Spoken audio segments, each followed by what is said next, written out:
खुशामदीद नाज़रीन, आप देख रहे हैं प्रोग्राम रियासत। मैं हूं शहजाद रज़ा। पाकिस्तान तहरीक इंसाफ के खिलाफ एक केस है फॉरेन फंडिंग का। इलेक्शन कमीशन ऑफ पाकिस्तान में गुज़श्ता 8 साल से उसकी समाअत हो रही है और इलेक्शन कमीशन ने उसका फ़ैसला महफूज किया और इत्तलात जो मौसूल हो रही हैं वो ये, बल्कि इम्कानात कहा जाए तो ज़्यादा बेहतर होगा कि रवां हफ्ते में इसका फ़ैसला सुना दिया जाएगा। ये केस क्या है? 8 साल तवील इसकी समाअत हुई। पाकिस्तान तहरीक इंसाफ ने इलेक्शन कमीशन ऑफ पाकिस्तान में तकरीबन 30 मरतबा इस पर इल्तवा मांगा, जो उनको मिल गया। फिर एक स्क्रूटनी कमेटी बनाई गई जिसमें 6 मरतबा दोबारा उन्होंने इसको इल्तवा मांगा या और ये कहा कि ये दायरा इख्तियार से बाहर है। इसके साथ साथ हाई कोर्ट में इलेक्शन कमीशन ऑफ पाकिस्तान के दायरा इख्तियार को चैलेंज किया पाकिस्तान तहरीक इंसाफ ने। और जो स्क्रूटनी कमेटी की रिपोर्ट आई जो मौसूल हुई इलेक्शन कमीशन ऑफ पाकिस्तान को, उसके मुताबिक तकरीबन 31 करोड़ की रकम के बारे में पाकिस्तान तहरीक इंसाफ कोई जवाब नहीं दे सकी।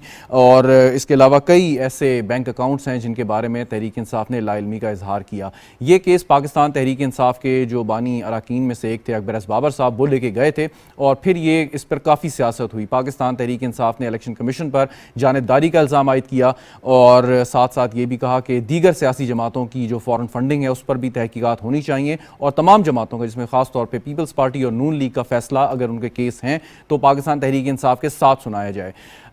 इसके साथ ये मामला चल रहा था तो हाल ही में एक स्टोरी आई फाइनेंशियल टाइम्स की और उसके मुताबिक आरिफ नकवी साहब, जो एक पाकिस्तानी हैं और मनी लॉन्ड्रिंग के इल्ज़ाम में उनको कई मुकदमात का सामना है अमेरिका में, यूरोप में, उन्होंने भी पाकिस्तान तहरीक इंसाफ को काफ़ी रकम भेजी। कुछ ऐसे उन्होंने चैरिटी मैचेस कराए, क्रिकेट मैचेस कराए और उसके ज़रिए ये रकम आई। और एक ऐसा शख्स जिस पर इल्ज़ामात हैं उसके ज़रिए अगर रकम आई तब भी लोगों के शकूक व शुबात उठे और उन्होंने खासी तनकीद की। पाकिस्तान तहरीक इंसाफ का अपना एक मौक़िफ़ है और उन्होंने कहा, वो कहते हैं कि जितनी भी रकम बाहर से आई वो चैरिटी के ज़रिए आई या पाकिस्तान तहरीक इंसाफ को फंडिंग की, उसमें किसी किस्म का कोई घपला नहीं हुआ। और कोई फ़ैसला अगर इलेक्शन कमीशन ऑफ पाकिस्तान करता है तो वो जानिबदारी पर मबनी होगा, वो इंसाफ के तकाज़ों को पूरा नहीं करेगा। आज इमरान खान साहब से एक सवाल हुआ, सहाफ़ी ने आरिफ नकवी साहब से किस हवाले से उनसे पूछा, तो जिस पर पाकिस्तान तहरीक इंसाफ के सरबराह का कहना था वो किसी सवाल के जवाब नहीं देंगे।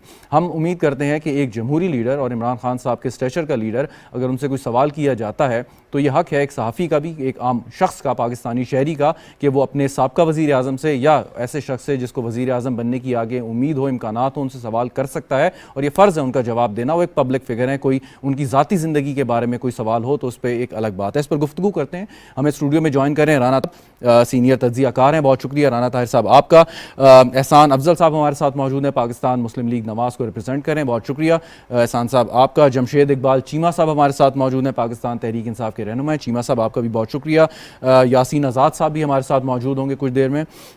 चीमा साहब, आपसे मैं अगर आगाज़ करूं, बाकी चलें केस के बारे में आप जो भी कहेंगे वो आपकी बात हम सुनेंगे, लेकिन आज जब तहरीक इंसाफ के सरबराह से एक सवाल हुआ, सो आप क्या इस बात की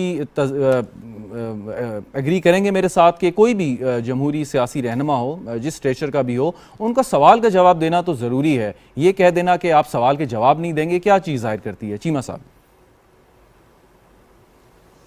नहीं, मैंने वो देखी है वीडियो, आप कह लें वो चलते हुए जा रहे थे तो चलते चलते अगर सवाल पूछेंगे तो वहाँ चलते चलते तो उसका जवाब नहीं दिया जा सकता।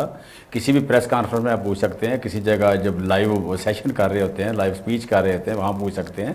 वो तो वज़ीर-ए-आज़म पाकिस्तान, अपना चेयरमैन पाकिस्तान तहरीक इंसाफ हमेशा टफ से टफ सवाल पूछते हैं, का जवाब देते हैं और कभी मैच फिक्स नहीं करते रिगार्डिंग सवालों के। और कोई ऐसी, चूँकि उनकी लाइफ में कोई अल्हम्दुलिल्लाह कोई ऐसी चीज़ नहीं है कि जिसे उन्हें अवॉइड करना पड़े या कोई मैच फिक्स करना पड़े या सहाफ़ियों को पैसे देने पड़े, लिफाफे भेजने पड़े, ये काम बिल्कुल नहीं करते। वो तो हर सवाल का जवाब देते हैं। यानी आपके मुताबिक एक मीटिंग जी आप ये कहते हैं कि उनका जो एक तरीक़ेकार है कि उन्होंने इस तरीक़ेकार को पसंद नहीं किया कि चलते हुए सवाल किया, अदरवाइज उनका असूली मौक़िफ़ आपके मुताबिक ये है कि जो भी सवाल होगा उसको वो फेस करेंगे। जो भी का तो मुझे पता नहीं है, लेकिन मैंने कभी नहीं देखा कि उन्होंने कभी इसके सवाल का जवाब देते हुए कहा हो सारी मैं इसका जवाब नहीं दूंगा। नॉर्मली कभी ऐसा मैंने नहीं देखा, क्योंकि काफ़ी देर साथ रहा हूँ, ये साथ होता हूँ, तो मैंने नहीं कभी देखा। तो लेकिन देखें, आप कॉरिडोर में जा रहे हैं, कॉरिडोर में जाते जाते सवाल पूछें तो he is a popular leader. जहाँ खड़े होते हैं बंदे, हज़ारों बंदे आ जाते हैं, पूरा सिक्योरिटी का इशू बन जाता है और फिर पार्टी के लोग भी साथ जा रहे थे। मैं वो देख रहा था, साफ़ी वहाँ का साफ़ी थे या आम लोग थे, तकरीबन 100-150 बंदा खड़ा हुआ था। 100-150 बंदे में चल के एक बंदा जा रहा है तो आप सवाल पूछते हैं तो वहाँ पे ये मुश्किल हो जाता है थोड़ा सा। इस बात को अंडरस्टैंड करें। बाकी आप कह लें कि सवाल पूछें, क्या पूछना है आपने इसके बारे में, फॉरेन फंडिंग केस के बारे में क्या पूछना है, बाकी क्या पूछना है, आप तलक से तलक सवाल पूछें, मैं आपको बिल्कुल मायूस नहीं करूँगा, इंशाल्लाह पूरा का पूरा जवाब दूंगा। क्योंकि हमारी लाइफ या हमारा जो काम है बड़ा ट्रांसपेरेंट है, हमने सियासत बड़ी ट्रांसपेरेंसी से की है, नाम तरीके। अच्छा चीमा साहब एक सवाल चलें, एक सवाल, ये तो वैसे मैंने आज खान साहब से सवाल हुआ, वैसे बात हुई जिसको आपने तस्हीह कर दी, इसकी वजाहत कर दी। सवाल ये कि 4 अगस्त को एहतजाजी कॉल दी है, यानी इलेक्शन कमीशन के दफातर के बाहर आप 4 अगस्त को पाकिस्तान तहरीक इंसाफ एहतजाज करेगी। इस एहतजाज का मकसद ज़रा बताइएगा कि ये भी तलात हैं कि रवां हफ्ते उस केस का फैसला भी आ सकता है। सो लोग तनकीद कर रहे हैं पाकिस्तान तहरीक इंसाफ पे, शायद ये एक और कोशिश है प्रेशराइज करने की इलेक्शन कमीशन ऑफ पाकिस्तान को। चीमा साहब देखें यहाँ पे ना ये सारा कुछ ही प्रेशराइज करने के लिए है। ये हम एक बात कर रहे हैं कि नवाज शरीफ साहब का, पीपल्स पार्टी का, नून लीग का हमारा केस इकट्ठा कर दें, फाइनल कर दें। इस केस में हमें भी पता है कुछ नहीं है, करने वालों को भी पता है कुछ नहीं है कि इस केस में कुछ नहीं है। ये वो उसी तरह जिस तरह ऑडियो होती हैं, वीडियो होती हैं, उनका नाम लेते हैं, फाइलें होती हैं, आपने कोई रिकॉर्डिंग्स होती हैं, तो ये पुराने तरीके हो गए सारे। ये सारे के सारे करप्ट लोगों को डराते हैं, करप्ट लोगों को आप पहले खौफजदा करते हैं, उनके साथ ब्लैकमेलिंग करते हैं। तो हमारे अदारों को भी अभी तक कोई इस तरह का बंदा टकरा नहीं था कि जो इतना साफ़ सुथरा हो और वो स्टैंड ले जाए। आजकल कुछ ज़्यादा ट्रांसपेरेंट लोग आ रहे हैं सामने, मतलब साफियों के हवाले से भी उन्हें मायूसी हुई, सियासतदानों के हवाले से भी काफ़ी मायूसी हो रही है उनको। तो ये बेसिकली उसी तरह की फाइलों वाली बात है, उसी तरह की वीडियो वाली बात है, ऑडियो वाली बात है, जो पुराने तरीक़ेकार थे। यानी आप लोग परेशान नहीं है, ठीक है। मैं वापस आता हूँ आपके पास। तो मैं कहता हूँ कि ये उसी तरह की, इसे फाइल समझे आप, इसे वीडियो समझे, इसे एक ऑडियो समझे, इसे किसी की ब्लैकमेलिंग समझे। ये जो आप कह रहे हैं फॉरेन फंडिंग का कह रहे हैं या आप कह रहे हैं प्राइवेट फंडिंग का केस है, ये उसी तरह की फाइल है, इसका ड्रावा है। तो हम कहते हैं कि इस मुल्क में अब जमहूरियत ने आना है, अब कोई अंदर बैठ के हमारे बारे में फैसला नहीं कर सकता। जिसने इज्तिमाई दानिश को रिफ्यूज करना है, हम उसके सामने खड़े हैं। जो किसी का दिल करता है कर ले, जिसने डराना डरा ले, वेरी राइट, धमकी दे रहे, शिद्दत करना कर ले। चलें, पॉइंट वेल टेकन चीमा साहब, लेके जाएं। हमें किसी का डर नहीं है। बिल्कुल ठीक। ये भी एक फाइल है, ये भी एक वीडियो है, ये भी एक ऑडियो है, ये एक ड्रामा है, हमारे जूते की नोक। चीमा साहब पॉइंट आ गया आपका। मैं जरा यासीन आज़ाद साहब से बात करने के बाद स्टूडियो में आता हूँ। यासीन आज़ाद साहब, अभी जमशेद इकबाल चीमा साहब बात कर रहे थे, उन्हें तहफ़्फ़ुज़ात हैं, चीफ इलेक्शन कमिश्नर पे तहफ़्फ़ुज़ात हैं, एहतजाज कर रहे हैं, उनके काफ़ी ज़्यादा तनकीद का निशाना भी पाकिस्तान तहरीक इंसाफ ने बनाया। चीफ इलेक्शन कमिश्नर या इलेक्शन कमीशन ऑफ पाकिस्तान, बावजूद इसके अगर उस पर कोई तनकीद की जा रही है, वो कोई फैसला करता है, तो कानूनी हैसियत क्या होगी उस पर? देखें सर, चीफ इलेक्शन कमिश्नर का ओहदा हो, सुप्रीम कोर्ट हो या हाई कोर्ट के जजेस हो, ये हुकूमी इदारे हैं जिन पे क्रिटिसाइज करने का हक आपको तब पहुंचता है जब आपके पास कोई प्रूफ हो। ऑनरेबल सुप्रीम कोर्ट के जजमेंट हो या हाई कोर्ट के जजमेंट हो, जब तक वो मामला कोर्ट के अंदर है, सब जुडिस है, तो क्रिटिसिज्म का राइट आपका नहीं रहता। लेकिन जो ही जजमेंट आ जाए वो पब्लिक डॉक्यूमेंट बन जाता है, आप उस पर इज़हार ख्याल कर सकते हैं। ठीक। इलेक्शन कमीशन ऑफ पाकिस्तान का इदारा एक आईनी इदारा है, उसके खिलाफ कार्रवाई करने के लिए वही तरीकाकार है जो हाई कोर्ट के जज का है या सुप्रीम कोर्ट के जज का कार्य है, आर्टिकल 209 के तहत कार्रवाई का। अब मेरी समझ में नहीं आता कि जब इमरान खान साहब हुकूमत में थे तो इलेक्शन कमीशन उनकी मर्जी के बगैर नहीं चलता था, तो वो इलेक्शन कमीशन पे भी अटैक करते थे बहसियत वज़ीर-ए-आज़म, और आज अपोजिशन में है तभी वो इदारों पे अटैक करते हैं और उनको बुरा भला। अच्छा यासीन साहब, एक सवाल है, सवाल ये कि हाई कोर्ट में अगर कोई केस चल रहा हो या सुप्रीम कोर्ट में चल रहा हो, तो जो भी जिनके खिलाफ हो या जो पिटिशनर हो या एपिलांट हो, वो बड़ा अवॉइड करते हैं सवाल के जवाब देने से, उस पर कॉमेंट करने से कि मैटर सब जुडिस है। लेकिन हम देखते हैं इलेक्शन कमीशन ऑफ पाकिस्तान की जब बारी आती है या उससे मुताल्लिक कोई केस की बात होती है, सो बड़ा फ्रीली, खाली तहरीक इंसाफ नहीं, बाकी लोग भी केस पे कमेंट कर रहे होते हैं। इसकी वजह जरा बताइएगा। देखिए sir, election commission of Pakistan का ताल्लुक जहाँ तक है, वो जाहिर है कि मुल्की मामलात में इंतखाबात का जो राइट है वो इलेक्शन कमीशन ऑफ पाकिस्तान का है।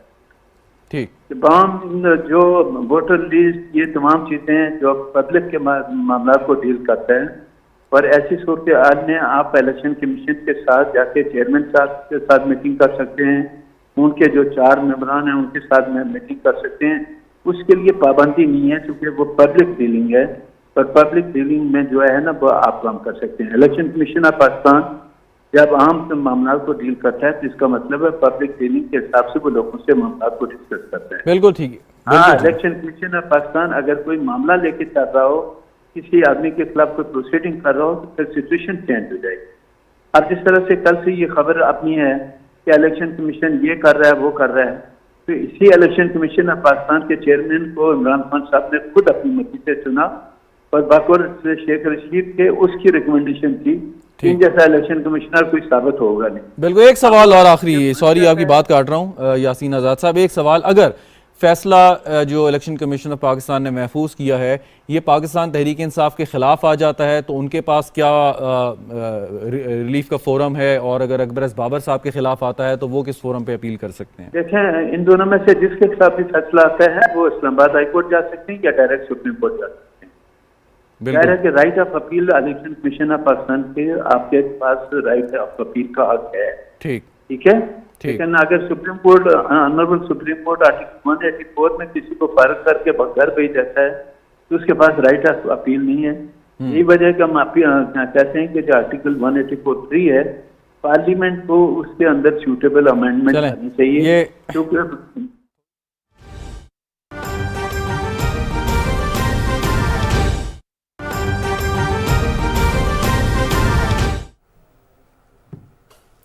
अहम खबर से आपको आगाह कर रहे हैं। इलेक्शन कमीशन ने ममनुआ फंडिंग केस के हवाले से अपना महफूज फैसला कल सुनाया जाएगा। 21 जून को यह फैसला महफूज किया गया था। ममनुआ फंडिंग केस का यह मामला है। इलेक्शन कमीशन ने 21 जून को ममनुआ फंडिंग केस के हवाले से फैसला महफूज किया था और अब इस हवाले से इलेक्शन कमीशन कल अपना महफूज फैसला सुनाएगा। पीटीआई ममनुआ फंडिंग केस का यह मामला है और इस हवाले से महफूज शुदा फैसला इलेक्शन कमीशन कल सुनाने जा रहा है। सदफ अफजल हमारी नुमाइंदा हमारे साथ मौजूद हैं, हम उनसे इस हवाले से बात करते हैं। जी सदफ, आगाह कीजिएगा। जी, मैं यहाँ पे आपको बताती चलूँ नाज़िया कि इलेक्शन कमीशन जो है वो कल सुबह 10 बजे पीटीआई ममनुआ फंडिंग केस का जो है महफूज फैसला सुनाने जा रहा है।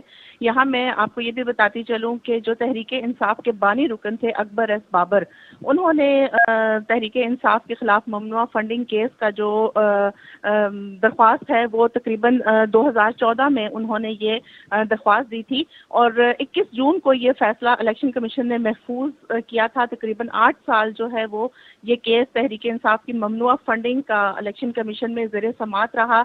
इसके अलावा स्क्रूटनी कमेटी भी बनाई गई और कई जो तहरीक इंसाफ ने अपने फंड्स हैं वो इलेक्शन कमीशन से छुपाए। इसके अलावा बहुत अरसा जो है वो केस इल्तवा में भी पड़ा रहा और अब 8 साल के बाद कल इलेक्शन कमीशन तहरीक इंसाफ की ममनुआ फंडिंग केस का फैसला जो है वो सुनाने जा रहा है। जी, बहुत शुक्रिया सदफ आपका। हमारी नुमाइंदा सदफ हमें आगाह कर रही थी। कल सुबह 10 बजे ममनुआ फंडिंग केस का फैसला सुनाया जा रहा है। बानी रुकन पीटीआई एस बाबर ने 2014 में यह दरखास्त दायर की थी। 8 साल तक ये केस ज़ेरे समात रहा। स्क्रूटनी कमेटी भी बनाई गई, केस इल्तवा का भी शिकार रहा, लेकिन अब इस हवाले से महफूज फैसला इलेक्शन कमीशन कल सुबह सुनाने जा रही है। आपको एक दफ़ा फिर आगाह करते चलें कि ममनुआ फंडिंग केस का ये मामला है और ममनुआ फंडिंग केस के हवाले से इलेक्शन कमीशन कल महफूज फैसला सुनाएगा। 21 जून को यह फैसला महफूज किया गया था। कल सुबह 10 बजे के करीब यह फैसला सुनाया जाएगा। बानी रुकन पीटीआई एस बाबर ने 2014 में इस हवाले से दरखास्त दायर की थी। 8 साल तक ये केस ज़ेरे समात रहा। स्क्रूटनी कमेटी भी इस हवाले से बनाई रही। केस मुख्तलिफ वजूहात की बिना पर इल्तवा का भी शिकार रहा, लेकिन अब इस हवाले से फैसला इलेक्शन कमीशन कल सुनाने जा रहा है। पीटीवी न्यूज से फिल वक्त इतना ही।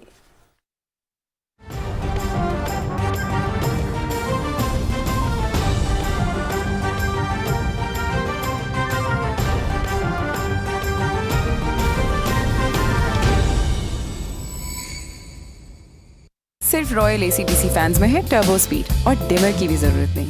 परमानेंट मैग्नेट मोटर से 50% बिजली बचेगी। बदले हवा के रंग रॉयल फैंस के संग। रॉयल, साथ जिंदगी भर का।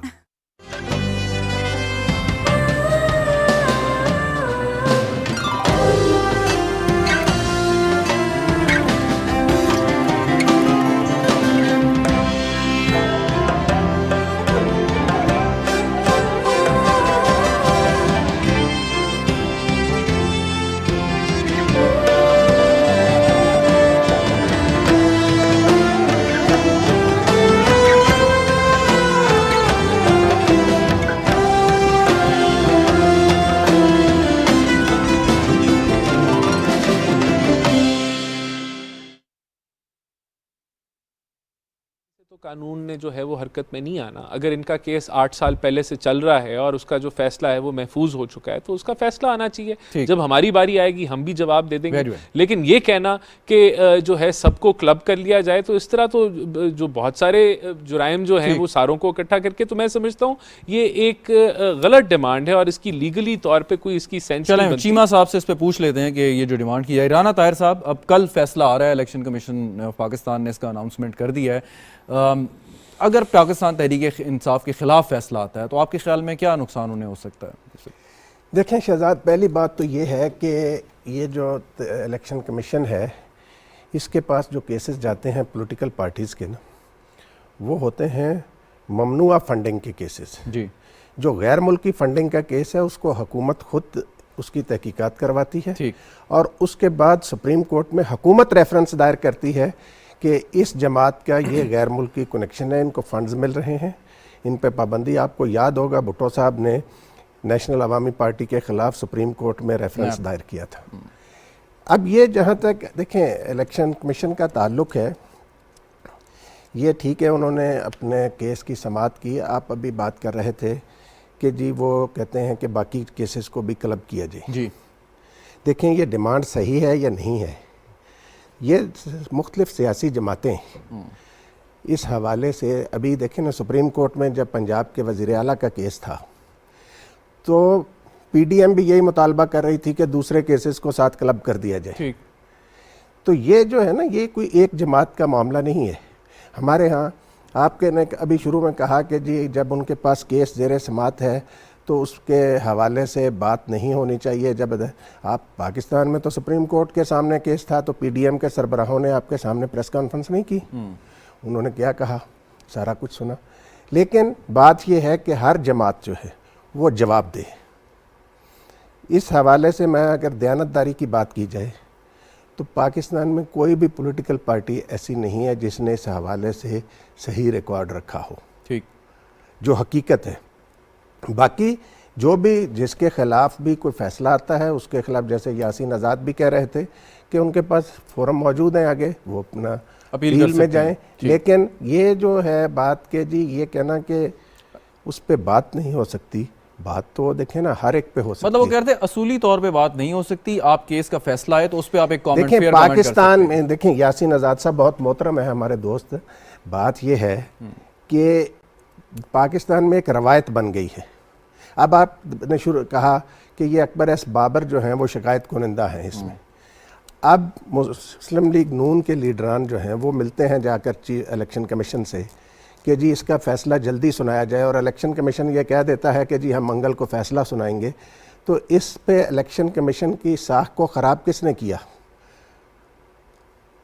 आप देखें ना, इस मुलाकात के बाद अगर फैसला उन्होंने ज़ाहिर है सुनाना ही था, लेकिन हमारे सियासतदान जो हैं वो बाज़ चीज़ों का क्रेडिट लेने के लिए ऐसे काम कर जाते हैं जिसका उस इदारे को नुकसान होता है। अच्छा, इसमें अब अकबर एस बाबर साहब कंप्लेनेंट या शिकायत कुनंदा हैं और वो पाकिस्तान तहरीक इंसाफ का हिस्सा भी रह चुके हैं। आपको अच्छी तरह याद होगा उस ज़माने में इमरान खान साहब की मुलाकातें वो अरेंज कराया करते थे।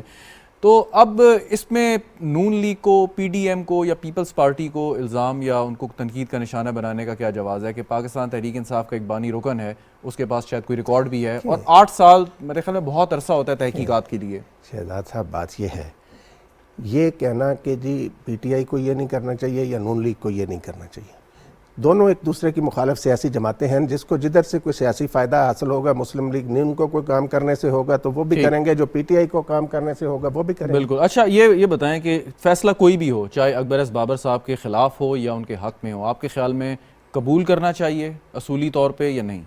नहीं, कबूल तो कोई भी नहीं करता ना। अभी उनके पास तो अपील के फोरम मौजूद है, लेकिन वो फाइनल देखें, जहाँ पे फाइनल फैसला हो जाए। आप देखें यहाँ पे अब यही अदालत उज़्मा थी, यही हमारे मोअज़्ज़ज़ जज साहबान थे जिन्होंने इमरान खान के जब वो अदम एतमाद वाला मामला था रात को भी अदालत खोली, उस वक़्त तो सारे खराज तहसीन पेश कर रहे थे। हमारे यहाँ ये रवायत है कि अगर फैसला मेरे हक़ में है तो जज बहुत अच्छे हैं। अगर फैसला, अब ये तीनों जज साहबान जो हैं उस बेंच में मौजूद थे जिन्होंने कासिम सूरी के खिलाफ फैसला दिया। और अगर वो मजारी साहब के खिलाफ फैसला दें तो वो फैसला जो है वो तासब पर मबनी हो जाता है। उनका ये कहना था कि वो सारे जज होते, मतलब 3 ना होते, 3 मौजूद थे। खैर, ये इस पे नहीं जाते, डी ट्रैक हो जाएंगे।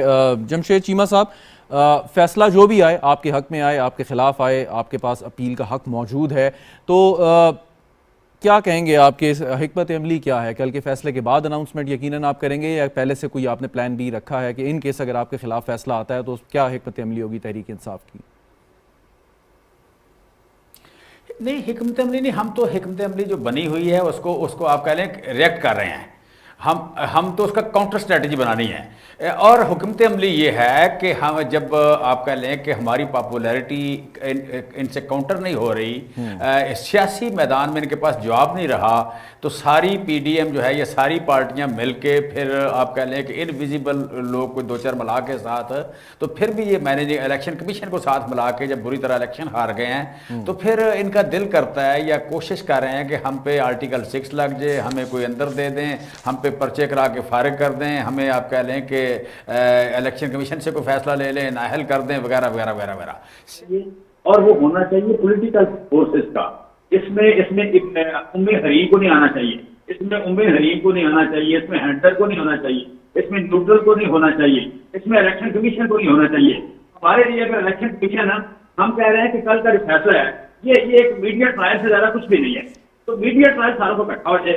हम कहते हैं हमारे पास 40,000 डोनर है, हमने 40,000 का नाम दिया है, ये भी दे दें। जो कुछ हम पहले अवामी सतह पे आपने सरगुस्सन को बुला लें, 2-4 और जो भी क्रेडिबल फर्म है इंटरनेशनल, उनको बुला के ऑडिट करा लेते हैं। हमारे भी कह लें कि फंड पे करा लेते हैं, मुस्लिम लीग पे करा लेते हैं, पीपल पार्टी पे करा लेते हैं।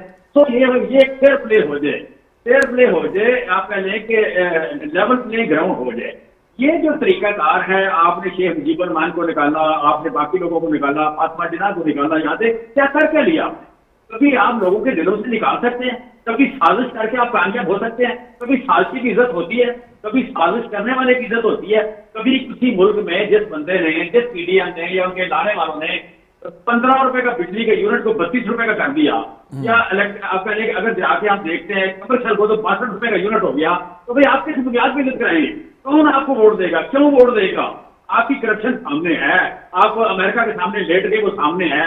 आप इस मुल्क का दिफा करने आए थे, आप इस मुल्क की आप कह लें कि नजरियाती शर्तों के मुहाफिज थे, तो नजरियाती शर्तों में करती है। अच्छा, एक सवाल और कैसे आ गया?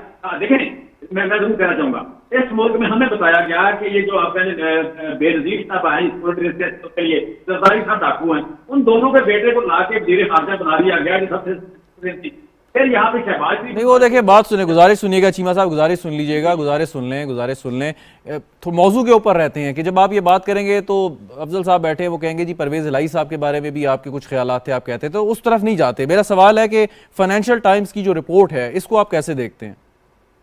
मैं कह रहा हूँ फाइनेंशियल टाइम्स की जो रिपोर्ट है, फाइनेंशियल टाइम्स की रिपोर्ट का जो ऑडिट करा लेते हैं ना, हमें कोई इश्यू नहीं है इसमें। हमें तो कोई आप ऑडिट कराने में हमें कोई इश्यू नहीं है, हम इसको अवामी सतह पे कर लें, हमारा भी कर लें, इनका भी कर लें, पता फैसला हो जाए।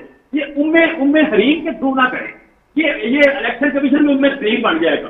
फिर 2, 4, 5 उम्मे हरीम जो है, हमें इनकी परवाह नहीं है। अच्छा, लेकिन नहीं, असूल बराबर होने चाहिए। गुजारिश सुने, मुझे एक बात सुन लें, मैं आपसे ही सवाल कर रहा हूँ चीमा साहब। असूल बराबर होने चाहिए। आपको याद होगा शहबाज शरीफ के हवाले से बरतानवी एक अखबार ने खबर छापी कि जो एड मनी है, जो इमदादी रकम आती है, उसको गलत तरीके से इस्तेमाल किया गया। उस पर तहरीक इंसाफ ने अपने बयानात में एक जजमेंट पास कर दी। सो अगर आप समझते हैं कि फाइनेंशियल टाइम्स की स्टोरी की बुनियाद पर तहरीक इंसाफ पर तनकीद नहीं होनी चाहिए, सो पाकिस्तान तहरीक इंसाफ को भी इस चीज़ का ख्याल रखना चाहिए। बात आपके ख्याल में दुरुस्त है? मैं ये नहीं कह रहा तनकीद होनी चाहिए, मैं ये नहीं कह रहा तनकीद होनी चाहिए, मैं कहता हूँ इसका एनालिसिस होना चाहिए। शहबाज शरीफ पे जो किया था उसका भी एनालिसिस हो जाए, ठीक है, उससे इंसाफ हो जाए। वो तो जीत गए केस वहाँ पे उस अखबार के खिलाफ। हम ये नहीं कह रहे कि हम पे तनकीद ना हो। मैं कहता हूँ तनकीद है मीडिया ट्रायल। मीडिया ट्रायल एक अलग चीज है, दूसरी चीज अलग है। अगर कहीं एक आज क्या नाम है हमारे खिलाफ खबर, उसकी बुनियाद पे इलेक्शन कमीशन उम्मे हरीम बन जाए, उसकी बुनियाद पे कोई न्यूट्रल वाला उम्मे हरीम बन जाए, तो हमें ये मंजूर नहीं है। फिर हमें कहेंगे कि हमारा नाम ना लें, यार नाम तो आपका आ जाएगा। जब आप बाकायदा एक पार्टी बन गई तो आपका नाम क्यों नहीं आएगा? फिर दूसरी बात यह के साथ देखें, इस मुल्क में मुकद्दस गाय कम होनी चाहिए। मुकद्दस गाय इतनी हो गई कि अवाम का दम घुट रहा है। 5.5 करोड़ लोग, उनकी जुबान बंदी हो गई, वो फ्रीडम ऑफ एक्सप्रेशन नहीं रही, यहाँ जमहूरी जो आपका एक स्पिरिट है वो नहीं रही। लिहाजा इस मुल्क में हमें मीडिया, हमें दूसरे तीसरे आर्टिकल 6 से न डराएं, तौहीन अदालत से न डराएं, हमारे सामने जगह जगह लाके एक मुकद्दस गाय न खड़ी करते हैं कि हमारी पॉइंट वेल टेकन चीमा साहब। आगे बढ़ते हैं अफजल साहब, ये फरमाइए कि अब जो भी फैसला आएगा कि चीफ इलेक्शन कमिश्नर को इन्होंने यानी तहरीक इंसाफ ने इल्ज़ामात की जद में रखा है, काफ़ी अरसे से रखा है, और ग्राउंड एक क्रिएट ऐसा बज़ाहिर महसूस होता हो गई है कि अगर खिलाफ फैसला आएगा तो वो ऑलरेडी जानिबदारी का इल्ज़ाम लगाएंगे। एक हवाला, वाक़े का हवाला राना साहब ने भी दिया। देखिए इस सूरत में क्या आप देखिए, ये इनकी पुरानी स्ट्रैटेजी है। अब जिस तरह नो कॉन्फिडेंस मोशन हुआ तो इन्होंने कहा कि जी साजिश ये है कि अगर इनकी हुकूमत आ गई तो इनके लोन माफ़ कर दिए जाएंगे और बहुत आसानियाँ आ जाएंगी, और अगर हम रहेंगे तो बड़े मुश्किल हालात होंगे। तो ये झूठे साबित हो गए, कुछ भी नहीं ऐसा हुआ, कोई लोन माफ़ नहीं हुआ, बल्कि जो इनका गन डाला हुआ था, जो इन्होंने 20,000 अरब के कर्जे लिए, मकरूज कर दी, तबाह कर दी मीशत, उसको हम समेट रहे हैं। इसी तरह फिर इनकी एक प्रोपोगेंडा था कि XY जो है वो इलेक्शन में पता नहीं क्या कर देगा। तो ये एक झूठा बयानिया पेश करते हैं। अब इनको पता है कि इसमें ये गिल्टी है। नहीं, बावजूद तमाम तर चीजों के हमने फिर भी इलेक्शन जीता। नहीं, देखें अब ये प्रोपोगेंडा बिल्ड कर रहे हैं, इसलिए कर रहे हैं, ये भी इनकी साजिश है कि अगर खुदा ना खास्ता फैसला इनके खिलाफ आ गया तो हम कहेंगे हमने तो कहा था कि देखो इलेक्शन कमिश्नर जो है वो तो है ही हमारे खिलाफ, इलेक्शन कमीशन तो है ही हमारे खिलाफ चल रही। तो ये पूरा ये जो ड्रामा बिल्ड करते हैं, ये बड़ी इनकी चालाकी है, बड़ी इनकी होशियारी है, और ये एक दफ़ा नहीं करते, हर स्ट्रेटजी इनकी ऐसी होती है, प्रीएम्प्ट कर रहे हैं। तो मैं समझता हूँ कि ये अगर इनके पास कोई इलेक्शन कमिश्नर के खिलाफ कोई जो सरबराह हैं कोई सबूत है तो जाएं जुडिशल कमीशन में पेश करें, जो आईनी तरीका है। सिर्फ कहते हैं मीडिया ट्रायल, सबसे बड़ा मीडिया ट्रायल तो इन्होंने इलेक्शन कमिश्नर का लगाया हुआ है कि जिसने इनकी चोरी पकड़ी डस्का में, जब इन्होंने प्रिजाइडिंग ऑफिसर्स को अगवा किया। तो बदकिस्मती से मैं समझता हूं कि ये इनके जो इनके चाहने वाले हैं, जो फॉलोअर्स हैं, उनको ये बाय प्लानिंग गुमराह करते हैं, और वो इमरान खान क्योंकि एक सेलिब्रिटी है वो उसके चक्कर में आ जाते हैं। लेकिन अगर इसको कोई भी इसमें एक और चीज में जो अहम बात है, देखिए फाइनेंशियल टाइम्स में जो जिन लोगों ने वो वुट ऑन क्रिकेट का मैच अटेंड किया वो भी आ रहे हैं, वो कह रहे हैं कि भाई वो तो हमने शौकत खानम की फंडिंग की थी। यानी कि ये भी एक फ्रॉड का पहलू है कि शौकत खानम की फंडिंग को ये सियासी मकासद के लिए इस्तेमाल करते रहे। ये बहुत बड़ा फ्रॉड है। तो मैं समझता हूँ कि जहाँ ये समझते हैं कि इमरान खान, हमारी करप्शन की अभी बात कर रहे थे चीमा साहब, इनसे पूछे कि $250 मिलियन की मनी लॉन्ड्रिंग का जो पैसा पकड़ा गया वो पाकिस्तान की अवाम के लिए वापस भेजा गया कि ये हुकूमत पाकिस्तान, उसके बदले में 650 कनाल, जिसमें फरागोगी ने भी हिस्सा लिया, जिसमें इमरान ये हकायक है, इमरान खान ने भी हिस्सा लिया, उनकी एहलिया ने भी हिस्सा लिया। बहुत सारी देखें, ये हमारी करप्शन की कहानियां जो सुना रहे थे, बड़ा जरूरी है कि इनको चेहरा दिखाया जाए। अब ये जो सारा ड्रामा है, ये जो प्रेशर बिल्डअप किया जा रहा है, इसका एक ही मकसद है कि हमारे खिलाफ फैसला आएगा, हम चीखेंगे। अच्छा, एक असूली तौर पे PDM का एक मुतालबा था उस केस में जिसपे राना साहब ने जिसकी तरफ इशारा किया, जिसके नतीजे में परवेज़ इलाही साहब वज़ीर आला बने, कि जी आप फुल बेंच हो, फुल कोर्ट हो, वहाँ बैठे और बाकी जज साहिबान और कलेक्टिव विजडम है। यानी कि आपने कहा कि अगर वो 3 जजेस मुअज़्ज़ज़ जज साहिबान होंगे तो शायद आपको वो फैसला उस पर तहफ़्फ़ुज़ात हों। अब अगर पाकिस्तान तहरीक इंसाफ को एक तहफ़्फ़ुज़ात हैं चीफ इलेक्शन कमिश्नर साहब के हवाले से, तो क्या असूली तौर पे मुनासिब नहीं था कि वो थोड़ा अलहदा हो जाते और जो इमरान है वो इस केस को देखते आगे? देखिए, हमने तो फुल कोर्ट बेंच की जो है वो डिमांड की थी, और हमने ये डिमांड की थी कि जो इन्होंने तशरीह की है उसकी बेसिस पे जो है वो डिप्टी मैं उस पे आपके मौक़िफ़ पे इख्तलाफ नहीं कर रहा, मैं सिर्फ कह रहा हूँ कि PTI को अगर सामने रख के देखें, उनको एक इदारे के सरबराह पर तहफ़्फ़ुज़ात हैं। देखें, अगर वहाँ तहफ़्फ़ुज़ात, तो देखें बात ये है कि हमारा पॉइंट ये था कि ये एक तसलसल आता जा रहा है कि हमारे खिलाफ एक तसलसल से फैसले हो रहे हैं, और एक हम ख्याल बेंच है, और बाकी जो जितने भी जस्टिसेज हैं वो भी सुप्रीम कोर्ट का हिस्सा हैं।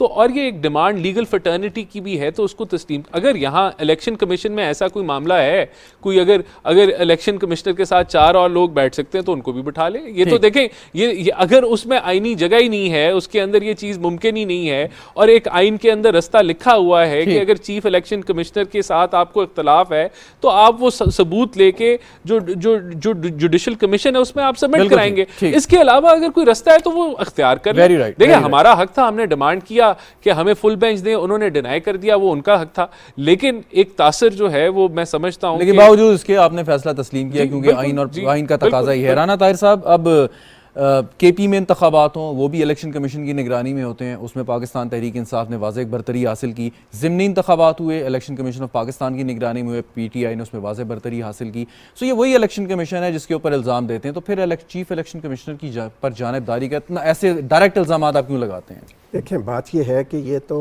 चीमा साहब बेहतर बता सकते हैं कि वो इल्ज़ामात बराह रास्त क्यों लगा रहे हैं, लेकिन बात यहाँ पे मैं एक अर्ज़ करूँ कि बदकिस्मती से हमारे मुल्क के अंदर एक ऐसा कल्चर परवान चढ़ा है कि हम इख्तलाफ राय बर्दाश्त करने का हौसला नहीं रखते। यहाँ पे अभी आप देखें, बहुत से बातें की जाती हैं, मुझे वो बात कहने में कोई ऐसी आर नहीं है कि हकीकतन पाकिस्तान में अभी यहाँ पे बड़ी मिसालें भी दी जाती हैं भुट्टो साहब के दौर में। आप भुट्टो साहब का दौर देखें तो मीडिया पर पाबंदियों के हवाले से वो स्याह-तरीन दौर था, ठीक है। अब आपने और ज़िया-उल हक साहब का दौर नहीं, ज़िया-उल हक से भी ज़्यादा स्याह-तरीन दौर था। ज़िया-उल हक के दौर में तो साफियों को कोड़े मारे गए जो आपके साथ अभी देखें, ये मुजीबुर रहमान शामी साहब, भुट्टो साहब के बारे में कहेंगे तो सुने ना, ज़िया-उल हक साहब के दौर की बात तो सुने ना, मैं आपको बताऊं, बात ये है, वो बात दूसरी तरफ चली जाएगी। गुजारिश मैं ये कर रहा हूँ कि देखें, पाकिस्तान में इदारों को तकसीम करने की कोशिश नहीं करनी चाहिए किसी को भी, दुरुस्त, ठीक है। पाकिस्तान की अदालत उज़्मा जो है, एहसान अफजल साहब ने कहा कि जी वो एक बेंच जो है, देखें मैंने जैसे अर्ज़ किया कि जब कासिम सूरी की रूलिंग आई थी, मैं तो ये यानी चीफ जस्टिस साहब भी उसकी सरबराही कर रहे थे ना, और ये सारे, अगर अदालत उज़्मा ने समझा कि कासिम सूरी की रूलिंग गैर आईनी है तो उन्होंने फैसला दे दिया, ठीक है, वो ख़त्म हो गई, गवर्नमेंट ख़त्म हो गई। इसी तरीके से हमें यहाँ पे ऐसा कल्चर लाना चाहिए कि फ़ैसला खिलाफ हो या हमारे हक में हो, हम अपनी अदलिया को मुतनाज़ ना बनाएं। बिल्कुल, ये मेरा सवाल ये जो इलेक्शन कमीशन है, ये साथ साथ एक इंतज़ामी इदारा भी। बिल्कुल, अब मेरा सवाल ये है कि वो उसी इलेक्शन कमीशन ने जिस पे पाकिस्तान तहरीक इंसाफ तनकीद करती है, ज़िमनी इंतखाबात उन्हीं की ज़ेर निगरानी हुए और पाकिस्तान तहरीक इंसाफ ने वाज़ेह बरतरी हासिल की, तो फिर बावजूद इसके कि आप इतनी तनकीद करते हैं, उनको इल्ज़ामात लगाते हैं, वही शख्स बैठा है, अगर चाहता तो ये पहले इलेक्शन कमिश्नर नहीं है जिन पर इल्ज़ामात लग रहे हैं। इससे पहले जस्टिस इरशाद हसन खान के खिलाफ उस वक्त की अपोजिशन जो थी, मुस्लिम लीग नून और पीपल्स पार्टी, उन्होंने इल्ज़ामात लगाए थे। इसी तरीके से 77 में सजाद अहमद जान जो थे, भुट्टो साहब के दौर में वो थे चीफ इलेक्शन कमिश्नर, उनको भी अपोजिशन कहती थी कि ये इरशाद हसन खान को जनरल मुशर्रफ साहब लेके आए थे, लेकिन इन अभी जो मौजूदा चीफ इलेक्शन कमिश्नर हैं, इनको इमरान खान साहब ने लगाया। मैं बात ये अर्ज कर रहा हूँ, देखें मैं आपको फिर एक मिसाल देता हूँ, जैसे मेरी बात सुने। बात ये है कि जो रिजर्व सीटें थी पंजाब असम्बली की 5, उन पे इलेक्शन कमीशन की जो जजमेंट है, वो हाई कोर्ट ने उसके ऊपर जो फैसला दिया वो आप पढ़ लें। उससे क्या इलेक्शन कमीशन की जानिबदारी साबित नहीं होती। इनको नहीं पता था कि ये कहाँ होता है कि जी ज़िमनी इलेक्शन के रिजल्ट आएंगे तो तब हम रिजर्व सीटों को इस पे बहस कर सकते हैं। वक्फा मुझे लेना है, नाज़रीन ब्रेक लेते हैं, ब्रेक के बाद वापस आएंगे, फिर गुफ्तगू जारी रखेंगे।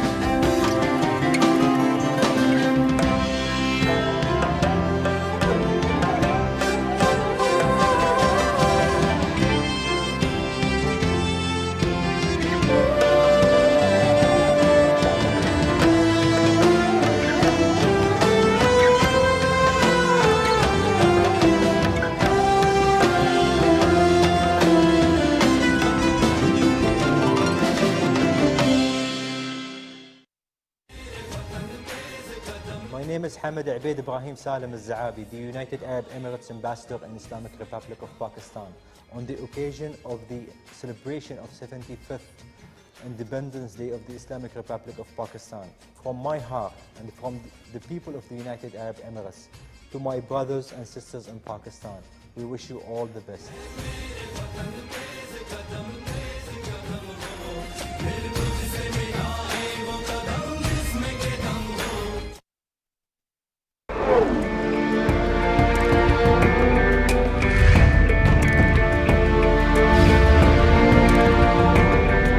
कायद-ए-आज़म मोहम्मद अली जिन्ना ने फरमाया, मुत्तहिद होकर रहिए, सिर्फ इसी तरीके से आप पाकिस्तान को दुनिया की अजीम तरीन सल्तनत बना सकते हैं।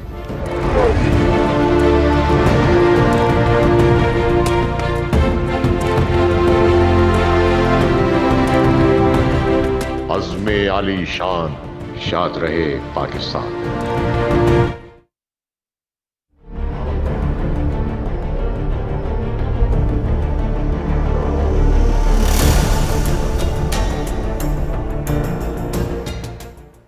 प्रोग्राम में एक बार फिर खुशामदीद नाज़रीन। बात कर रहे थे इलेक्शन कमीशन ऑफ पाकिस्तान के मुतवक्का फ़ैसले की जो पाकिस्तान तहरीक इंसाफ के ख़िलाफ़ दायर किया हुआ है अकबर एस बाबर साहब ने, और इलेक्शन कमीशन ऑफ पाकिस्तान ने आज अनाउंसमेंट की कुछ देर पहले कि कल इसका फ़ैसला मंगल के रोज़ सुनाया जाएगा। वो क्या फ़ैसला होगा हमें इंतज़ार करना पड़ेगा, या तहरीक इंसाफ के हक़ में आएगा या उनके ख़िलाफ़ आएगा।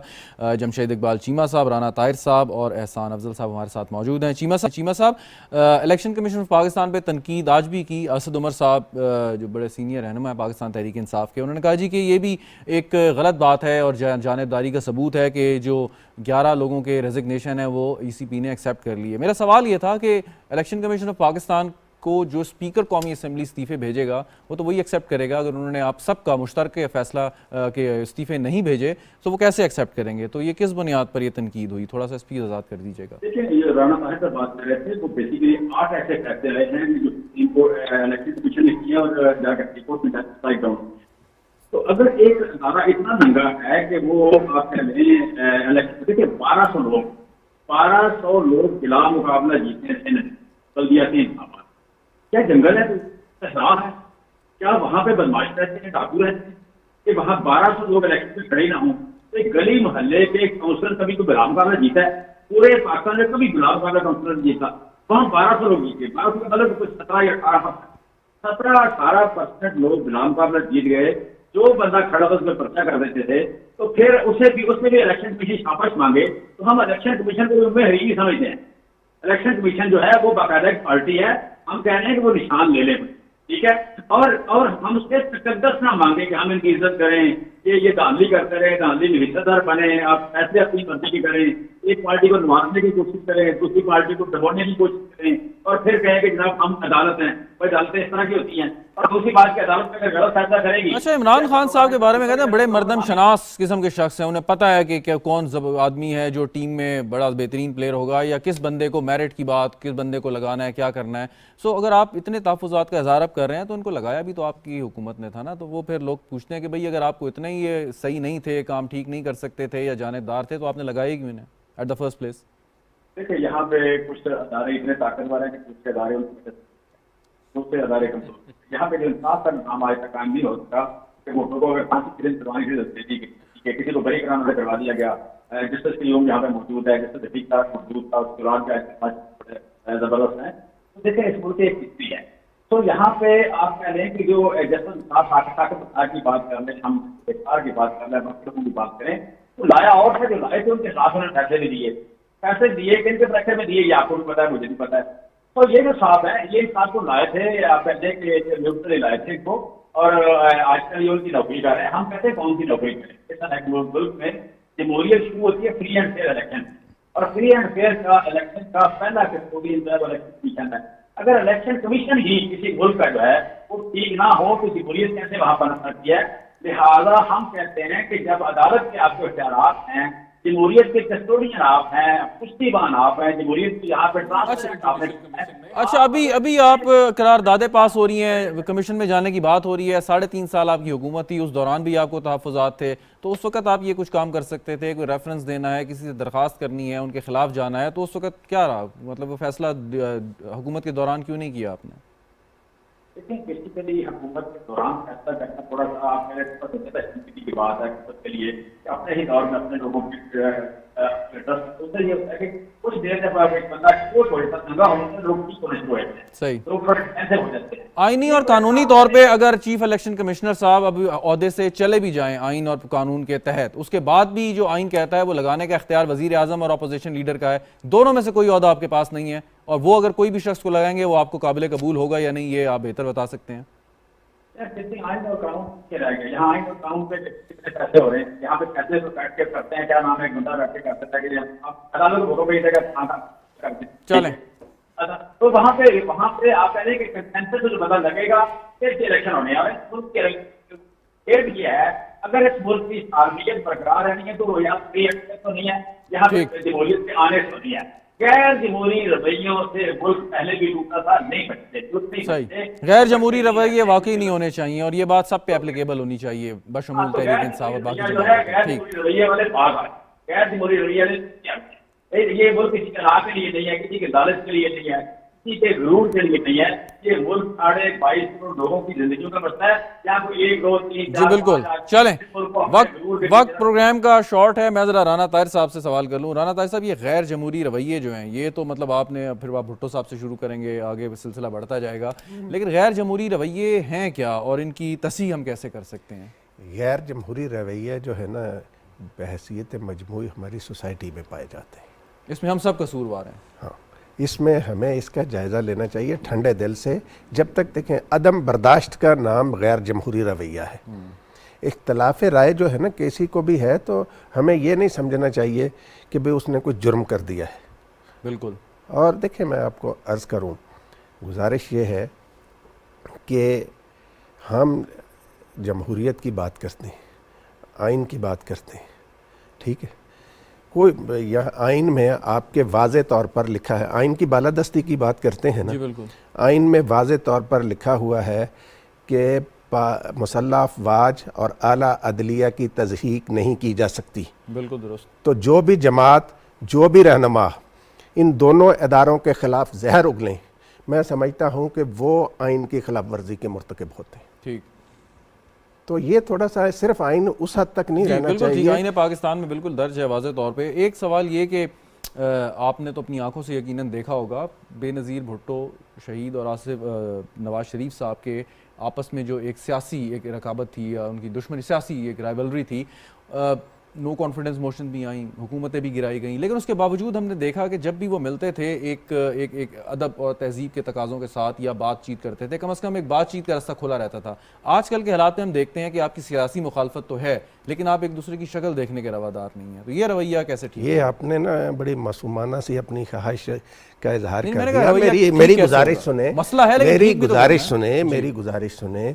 उस दौर में आप नवाज शरीफ साहब की और बेनज़ीर साहिबा की तकारीर एक दूसरे के बारे में सुन लें, ठीक है। और उसके बाद मेरी बात सुने ना, आसिफ अली जरदारी साहब आज नून लीग के इत्तेहादी हैं ना, उन्होंने इल्ज़ाम लगाया था ना कि उनकी ज़ुबान काटी गई। बिल्कुल ठीक है। तो ये चीज़ें जो है ना, ये हर दौर में, मैं तो बात करता हूँ कि असल जो नेशनल डायलॉग है वो इस बात पर होना चाहिए कि हमने इस मुल्क में जमहूरियत को आगे लेकर कैसे चलना है। और आखिर में आपको एक मैं ना खबर भी दे दूं जी कि इलेक्शन इसी साल होने हैं। अच्छा, इलेक्शन इसी साल होने हैं। बहरहाल हुकूमत ने तो इसमें कुछ और ऐलान करके जो मर्जी कोई करे, लेकिन होंगे इसी साल। चलें, फिर मैं उस दिन आपसे कहूँगा कि मैं ना 1 अगस्त को कह के गया था। बिल्कुल ठीक। एहसान अफजल साहब, अब बताइए कि पाकिस्तान तहरीक इंसाफ के जो तहफ़्फ़ुज़ात हैं इलेक्शन कमीशन ऑफ पाकिस्तान पे या उनके सरबराह पे, उनको तब्दील करने का इख्तियार उसका एक तरीक़ाकार है और नए साहब को लगाने का इख्तियार हुकूमत यानी वज़ीर आज़म और अपोजिशन लीडर का है। सो पाकिस्तान तहरीक इंसाफ अब ये चीज़ लेके चल रही है, और अगर इसी इलेक्शन कमीशन के तहत इंतखाबात होते हैं और अगर तहरीक इंसाफ हार जाती है, तो फिर आप क्या देखते हैं? फिर सियासी बेचैनी और इंतशार की बार बार जो हम बातें करते हैं वो कैसे दुरुस्त होगी? देखिए, ये तो एक तरीके से एक NRO मांगने की बात है कि केस उनका लटका हो और वो कहें कि इसको तब्दील कर लो या इतना प्रेशर बिल्ड करो कि वो सुनाए ना केस। और ये बैकग्राउंड जो है, ये एजेंडा इनका यही है। कल केस आ जाएगा, उसका फ़ैसला आ जाएगा, तो मैं समझता हूँ कि काफ़ी चीज़ें क्लियर हो जाएंगी। एक मैं आपको मिसाल याद दिलाना चाहता हूँ। आज़म स्वाति साहब और फवाद चौधरी ने बहुत कुछ उगला था इलेक्शन कमिश्नर के बारे में और कहा था ये बिकाऊ माल है और इसको आग लगा दो। फिर उन दोनों को बुलाया गया इलेक्शन कमीशन में और उनका कोई सबूत है तो आप दें। तो उन्होंने वहाँ ये बयान दिया कि ये तो सियासी बयान था, ये तो हमें तो पार्टी ने हिदायत दी थी, मेरा तो इससे कोई लेना देना नहीं है। यानी कि उन्होंने वाजे वहाँ बयान ये दिया कि ये हम सियासत कर रहे हैं और ये सियासत जो है वो हमें पार्टी की डायरेक्शन के मुताबिक कर रहे हैं, हमारा कोई इस चीज़ में लेना देना नहीं, हम तो एम ही कह रहे हैं, कोई सबूत नहीं है, कोई ऐसी बात नहीं है। मेरे ख्याल से हमें इन चीज़ों से समझना चाहिए है कि PTI का क्या एजेंडा है। पीटीआई एजेंडे पे चलती है, ये बिल्ड करते हैं, नैरेटिव बिल्ड करते हैं और बाद में फिर वो भूल जाते हैं इन्होंने खुद क्या कहा था। जिस तरह मैंने आपको मिसाल दी कि कहते थे सब लोन माफ़ हो जाएंगे, आसानियाँ आ जाएंगी, आसानियाँ कोई नहीं आई। आज भी हम इनका गन साफ कर रहे हैं और बड़ी बड़ी जद्दोजहद और कोशिश से लगे हुए हैं। इन्होंने कहा जी 40-50 अरब रुपया नहीं 40 करोड़ रुपए की बोलियां लग गई हैं और बाद में फिर पता कुछ और चला कि जो पार्टी हेड है उसने मना कर दिया, तो वो भी एक प्रोपेगेंडा इनका बेनकाब हो गया कि कोई ख़रीदो फरोख्त नहीं हुई थी। तो ये मैं समझता हूँ कि ये अभी भी यही कुछ हो रहा है, अवाम को गुमराह कर रहे हैं, मीडिया ट्रायल कर रहे हैं ईसीपी का, सिर्फ इसलिए कि उन्होंने कुछ फैसले इनके खिलाफ कर दिए क्योंकि सबूत पकड़े गए, ये रंगे हाथों पकड़े गए और तब से इनको ये पता चल गया कि ये तो न्यूट्रल चलते हैं। एक और चीज़ मैं आपको मिसाल दे दूंगा, उससे बड़ी क्लियर हो जाएगी। देखिए नैब के अंदर भी आपने तैयबा गुल का पता चला कि उसको पीएम ऑफिस के अंदर जो है वो बंद करके रखा गया, उसको इस्तेमाल किया गया चेयरमैन नैब को ब्लैकमेल करने के लिए और पूरी क़यादत को अंदर किया गया। तो इनकी कोशिश ये होती है कि अदारों को अपने मुताबिक चलाए, नहीं चलते तो ये फिर इल्जाम। एक आखिरी सवाल इसी पे कि तैयबा गुल का आपने नाम लिया, उन्होंने आके एक बयान दिया, आप हुकूमत में, आपके पास इख्तियार है, आप कानून के मुताबिक कार्रवाई कर सकते हैं, आप क्यों खामोश रहते हैं, क्यों नहीं करते? बिल्कुल कार्रवाई होनी चाहिए और मेरे ख्याल से हो रही है, केस बन रहा है और जब वो मुकम्मल हो जाएगी इन्वेस्टिगेशन, इन पे केस खुल जाएगा। कोई ऐसा सियासी खौफ तो नहीं कि अगर इमरान खान के खिलाफ कार्रवाई करेंगे तो उसका सियासी नुकसान होगा, वो सड़कों पर आएगा? देखिए हमारी ये आदत नहीं है कि हम हीरोइन किसी पर डालें और अगले दिन जेल में डाल दें जब तक पूरा केस मौजूद नहीं होता, सारे शवाहिद इकट्ठे नहीं होते। सियासी फायदा नहीं देना उनको किसी तौर पे, अगर इस किस्म का केस आएगा वो गिरफ्तारी की तरफ अगर जाएंगे तो सियासी फायदा होगा, क्या ये आपकी स्ट्रेटजी है? नहीं, मैं समझता हूँ कि हम लोग जो है political victimisation, human rights violation और एक फाशिस्ट हुकूमत के अंदर बिलीव नहीं करते। बहुत शुक्रिया आपका एहसान अफजल साहब हमारे साथ मौजूद थे, राना ताहिर साहब, जमशेद इकबाल चीमा साहब, आपका भी बहुत शुक्रिया। नाज़रीन, गुफ्तगू आपने सुनी। कल इलेक्शन ऑफ पाकिस्तान अपना फैसला सुनाएगा। पाकिस्तान तहरीक इंसाफ के खिलाफ जो केस एक पेंडिंग है गुज़िश्ता 8 साल से, वो फैसला क्या होगा ये कल ही हमें पता चलेगा। लेकिन फैसला जो भी हो, एक आइनी इदारा है, उसका एहतराम लाजमी है। आपके तहफ़्फ़ुज़ात हो सकते हैं और जैसे यासीन आज़ाद साहब कह रहे थे कि तहरीक इंसाफ के पास 2 अपील के फ़ोरम मौजूद हैं अगर उनको ये फैसला कबूल नहीं है। भारत कल का एक अहम और इंटरेस्टिंग डे होगा, उस पर आपसे मुलाकात होगी। इजाज़त दीजिए, खुदा हाफ़िज़।